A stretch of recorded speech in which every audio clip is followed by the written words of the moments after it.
Hi, welcome to another episode of Talking with Docs. I'm Dr. Brad Weening. And I'm Dr. Paul Zalzo. In today's episode, we're going to try to give you an idea of what to expect while you're in the hospital for a hip replacement. That's right.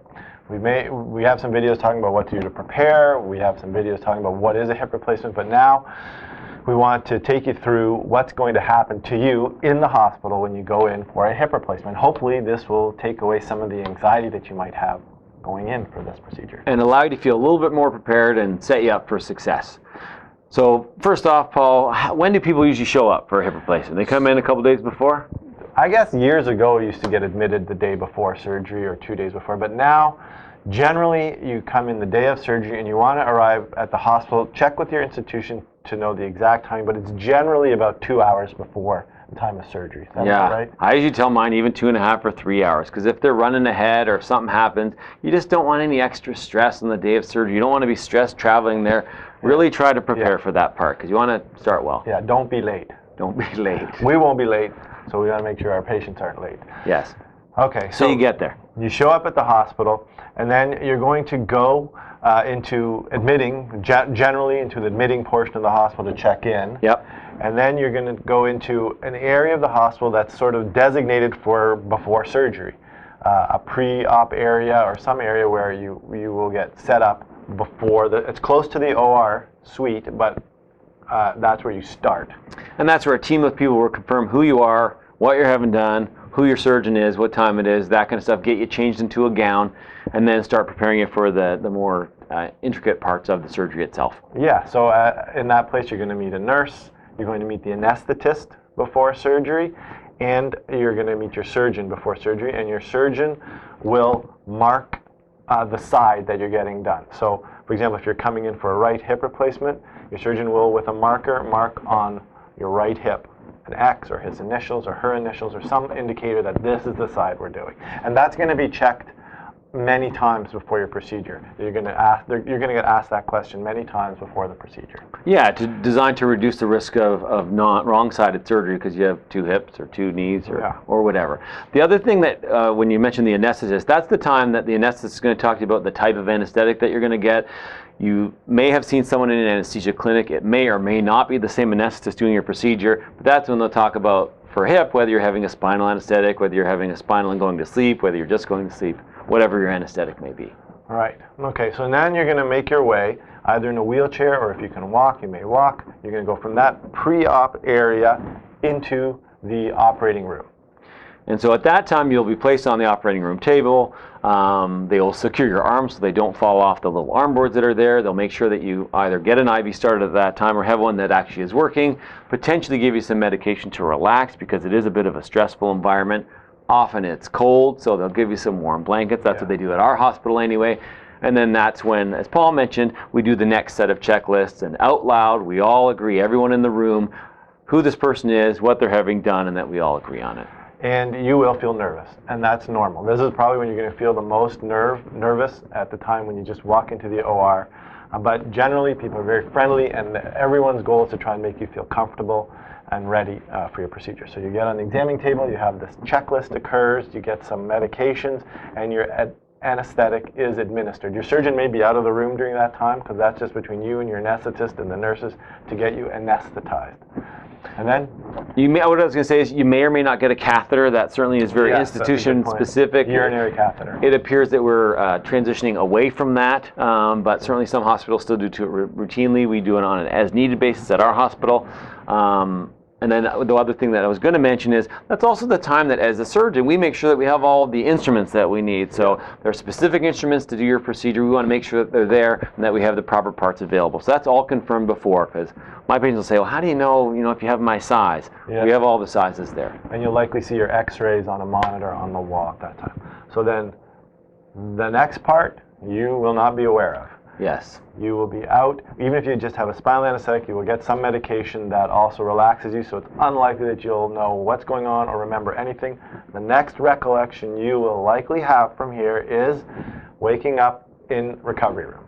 Yes, occasionally some anesthetists will keep people not quite as deep, so you may hear or feel some pushing and pulling, but you would not feel any pain. That is confirmed before the procedure commences. And if you don't want to, if you're so I don't want to hear anything, just tell your anesthetist and they'll administer medication so that you don't have to hear anything or see anything.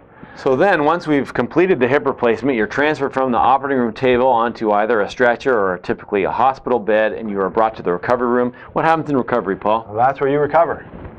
Seems like a good thing to do there. Your surgeon at this point will probably be writing some notes and some orders, and you will be waking up in recovery room and starting to gradually regain more and more consciousness. You might not remember much. Your surgeon may come and talk to you after and say, hey, everything went great.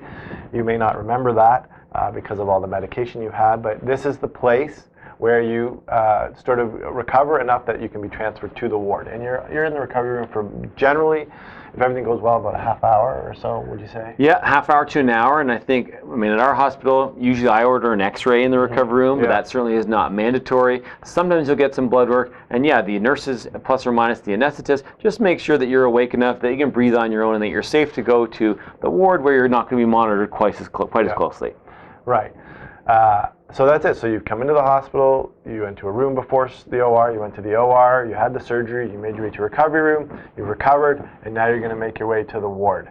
And that by far is the most activity that's going to happen during your stay, is that first sort of few hours where all this happens. Once you get to the ward, that's where you start to get better, get your strength back, and get mobilizing so that you can eventually go home. And as soon as you get to the ward, the plan is we're going to try and prepare you to send you home. Now, in some centers, and some of the trends are to get people home the same day. Which is amazing. Yeah, that certainly is happening. That takes a concerted effort from a lot of different people, but definitely some places advocate and advertise, say, oh, you go home the same day. That's possible. In our institution, you're in for about 2 or 3 days on the ward. Sometimes people want to go home the next day, and if they're feeling great, they can, but usually you're in for about 2 or 3 days. And that first day, you may be sitting up at the side of your bed. You may even be walking to the bathroom to try to go to the bathroom for the first couple of times. You'll start drinking a little bit, potentially eating a little bit, and then, as Paul said, your main goal is to mobilize, because for me, the two top criteria for getting you home are that you can take pain medication by mouth rather than through an IV, as well as get around safely on your walker and up and down some stairs. Right. And you'll be under close observation to make sure that you aren't developing any complications from the procedure. And so now that you're ready to go home, Paul, how does that process happen? You have to make sure, obviously, you cannot drive yourself home. Someone has to be there to pick you up. We have to secure that you have a safe place to go. Yeah. So do you give people a prescription? Yeah. So you've been in the hospital a couple of days maybe, and a physiotherapist has come to mobilize you, and you're feeling you recovered. You've had lots of visitors. You got flowers. You got some boxes of chocolates around you. Everything's going well. Sounds good. Yeah. You may want to stay there for a week because it's so nice, but you got to get home. You don't want to stay in the hospital any longer than you have to because of the risk of getting an infection, and generally because we want you to mobilize and get back to your life. So you go home with a prescription. My patients all go home with a prescription for something for pain, something to prevent blood clots, so some sort of anticoagulation because blood clots are a risk with this type of surgery, and a follow-up appointment to see me in my clinic about, give or take a few days, 2 weeks after the surgery. Yeah, I'd say that's the same for me.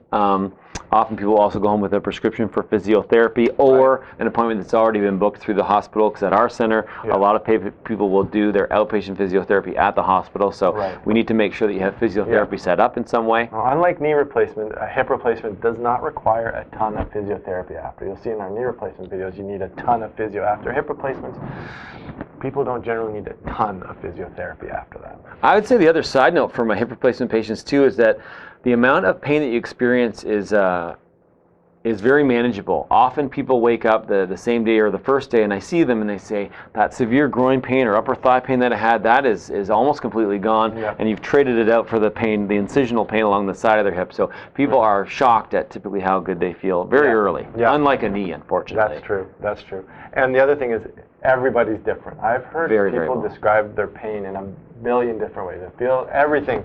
It feels like an elephant is standing on me. It feels like I got hit by a car. I feel great.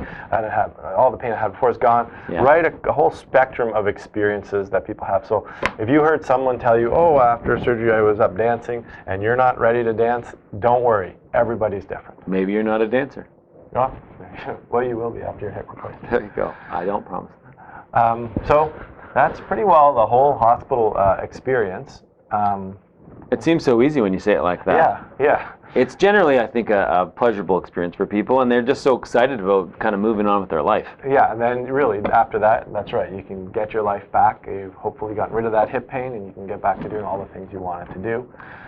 If you have other topics that you'd like us to discuss, please feel free to email us at talkingwithdocs@gmail.com. And remember, you are in charge of your own health. See you next time.